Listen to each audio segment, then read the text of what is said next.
Assalamualaikum warahmatullahi wabarakatuh. Perkenalkan, nama saya Meris Monika dengan NIM 2305113617 dari kelas 1B ingin menjelaskan mengenai teorema Brahmagupta. Baik,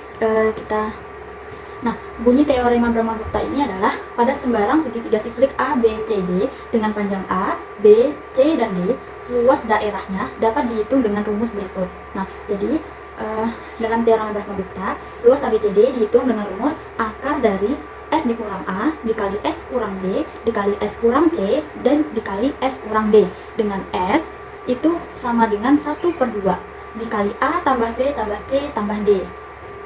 Nah, pembuktian teorema Brahmagupta. Misalkan ada ABCD segi 4 tali busur dengan panjang A, AB sama dengan A, lalu panjang BC sama dengan B, panjang CD sama dengan C, dan panjang DA sama dengan D, dan harga S sama dengan 1/2 dikali A tambah B tambah C tambah D, maka luas segitiga tali busur ABCD adalah akar dari S kurang A dikali S kurang B dikali S kurang C kali S kurang D. Nah, rumus tersebut sama juga dengan rumus teorema Heron. Nah, lanjut kita buktikan bahwa rumus itu. Nah, pembuktian ini dimulai dengan memberikan sudut. Jika sudut BCD itu sama dengan alfa, lalu sudut BAD itu sama dengan sudut berpelurusnya atau 180 derajat dikurang alfa, maka yang berhadapan itu jumlahnya harus dengan sama 180 derajat. Nah, kemudian luas BCD itu sama dengan setengah dari BC sin alfa, dan luas BCD sama dengan, yang dari kanan ini, sama dengan setengah AD sin alfa. Nah, lalu luas ini dijumlahkan menjadi setengah BC sin alfa ditambah dengan setengah AD sin alfa, itu jika difaktorkan menjadi setengah BC tambah AD itu dalam satu kurung, lalu dikali dengan sin alfa. Nah, jika luas ABCD ini dikuadratkan, luas kiri dan luas kanannya, maka akan menjadi luas ABCD kuadrat sama dengan 1/4 dikali dengan BC tambah AD yang dikuadratkan, lalu juga dikali sin kuadrat alfa. Nah, ingat, identitas trigonometri, sin kuadrat alfa itu bisa diubah menjadi 1 dikurang cos kuadrat alfa. Jadi, akan menjadi luas ABCD kuadrat itu sama dengan 1/4 dalam kurung BC tambah AD kuadrat, lalu dikali 1 tambah cos alfa, dikali 1 dikurang cos alfa. Ini kita berhentikan dulu menjadi anggap persamaan pertama. Nah, lalu kita mencari BD, itu dilihat panjang BD dari dua sisi kanan dan sisi kiri. Itu kita juga harus mengingat aturan kosinus. Nah, sisi kanannya adalah BD kuadrat sama dengan B kuadrat ditambah C kuadrat dikurang 2BC cos alfa. Nah, itu sama dengan sisi kirinya, yaitu A kuadrat ditambah D kuadrat ditambah 2AD dikali cos alfa. Nah, lalu kita ambil bentuk persamaannya, dia menjadi 2BC ditambah 2AD ini di dalam satu kurung, lalu kita kalikan dengan cos alfa, sama dengan B kuadrat ditambah C kuadrat dikurang A kuadrat dikurang D kuadrat. Nah, dari sini maka kita bisa mendapatkan rumus dari cos alfa, yaitu cos alfa sama dengan B kuadrat ditambah C kuadrat dikurang A kuadrat dikurang D kuadrat dibagi dengan 2BC ditambah 2AD. Nah, itu kita anggap sebagai persamaan kedua. Nah, selanjutnya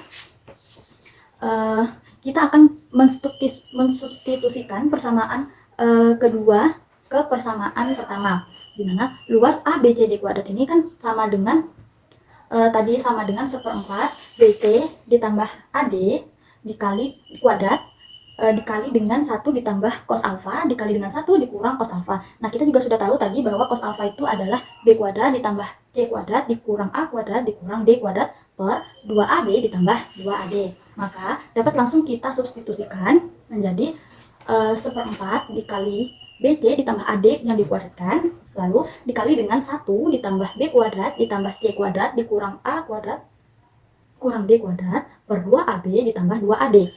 Lalu dikali dengan 1 dikurang B kuadrat ditambah C kuadrat dikurang A kuadrat dikurang D kuadrat per 2AB ditambah 2AD.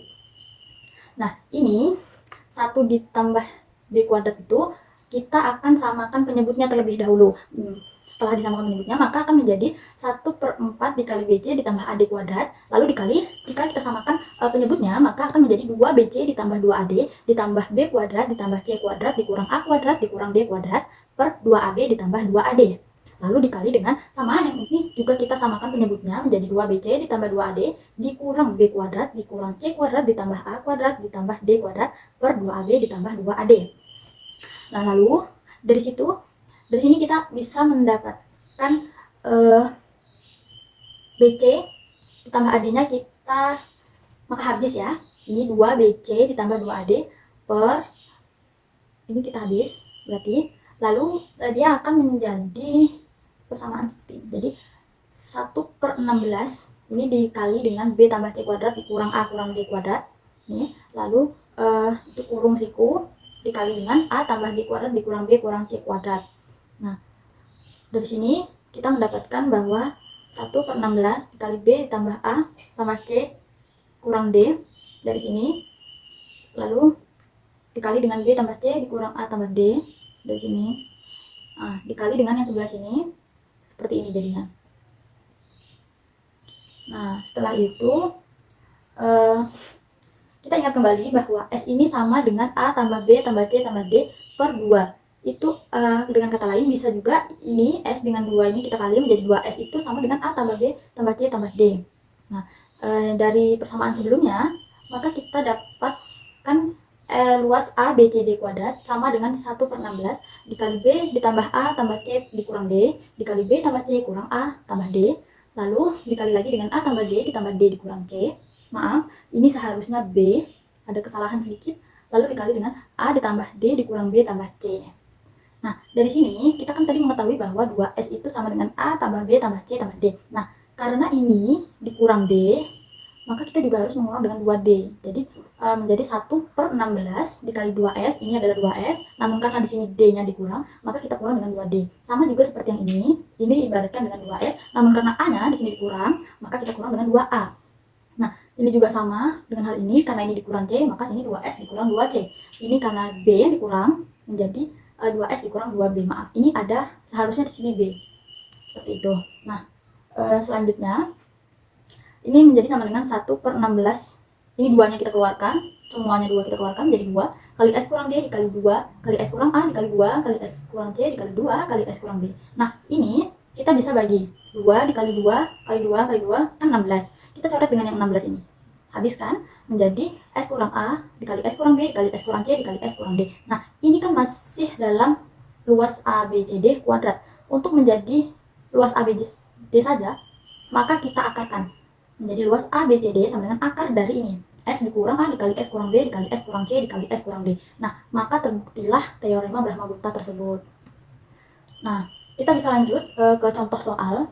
Contohnya adalah, perhatikan gambar di bawah ini. Yang diminta adalah tentukan luas segi 4 ABCD. Segi 4 ABCD. Kita disuruh mencari luasnya. Yang dengan sudah diketahui bahwa panjang AB adalah 10 cm, adalah 10. Lalu panjang BC adalah 8, panjang CD adalah 4, dan panjang AD adalah 6. Langkah pertama untuk menyelesaikannya adalah kita mencari dulu nilai S-nya berapa. Jadi kita masukkan semua nilai yang ini ke dalam rumus. Kita ketahui bahwa ini adalah A, lalu ini adalah B, C, D. A kita masukkan nilainya 10, B adalah 8, C adalah 6, lalu D adalah 4, lalu kita bagi dengan 2, sama dengan 14 hasilnya. Lalu kita masukkan ke dalam rumus teorema Brahmagupta tadi, di mana luas ABCD ini sama dengan akar dari S dikurang A dikali S kurang B dikali S kurang C dikali S kurang D. Nah, kita masukkan, kita sudah ketahui S adalah 14, maka kita masukkan 14 dikurang A adalah 10, lalu dikali 14 ini dikurang B adalah 8, lalu dikali dengan 14 dikurang C adalah 6, lalu kita kali dengan 14 dikurang D adalah 4. Maka kita akan mendapatkan ini 4 dikali 6 dikali 8 kalikan 10. Nah, kita kalikan semua menjadi akar dari 1920. Kita pecah untuk mendapatkan akar itu menjadi 4 dikali 16 dikali 30. Nah, ini bisa kita keluarkan. Akar dari 4 adalah 2 dan akar dari 16 adalah 4. Nah, 2 kita kalikan kepada 4 menjadi 8. Karena 30 ini tidak bisa jika diakarkan tidak akan menjadi bilangan bulat, maka akan tetap menjadi akar 30. Jadi, luas ABCD-nya adalah 8 akar dari 30 satuan. Baik, mungkin itu penjelasan dari saya mengenai teorema Brahmagupta. Kurang lebihnya saya mohon maaf. Terima kasih.